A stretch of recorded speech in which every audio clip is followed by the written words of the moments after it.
તો સુરેન્દ્રનગરના વડગામમાં વૃદ્ધાની હત્યાનો ભેદ ઉકેલાયો છે। સુરેન્દ્રનગર લોકલ ક્રાઇમ બ્રાન્ચ દ્વારા લૂંટ વિથ મર્ડરના આરોપી સતીશ રાજ પરમારની અટકાયત કરવામાં આવી। આપને જણાવી દઈએ કે રીસામણે બેઠેલી પત્નીને રાજી કરવા માટે આરોપીએ બહેનની સાસુની હત્યા કરી અને તેમની પાસે રહેલી સોનાની બંગડી અને અન્ય ઘરેણાની લૂંટ કરવામાં આવી।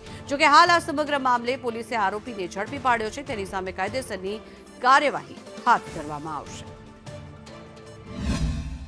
4 મહિના જેટલી સખત મહેનત બાદ એલસીબી પીઆઈ શ્રી જાડેજા સાહેબને બાતમી મળે કે આ ખૂન કરનાર બીજો કોઈ નહીં પણ ફરિયાદી જે છે એના મોટા દીકરા ભગીરથ એના શાળા જે બોરસદની પાસે ગામની અંદર કિંગ રોડ ગામે રહે છે તેણે કરેલું છે, જેથી તેને શકના આધારે ડિટેન કરી અને પૂછપરછ કરતા પોતે ગુનાની કબૂલાત કરે અને તેની પાસેથી લૂંટની અંદર ગયેલ સોનાની બંગડીના 2 સોનાના કાનમાં પહેરવાના વાળી તથા અન્ય ચીજ વસ્તુ કબજે કરવામાં આવેલ અને આ ખૂનનો ગુનો શોધી કાઢવામાં આવેલ છે।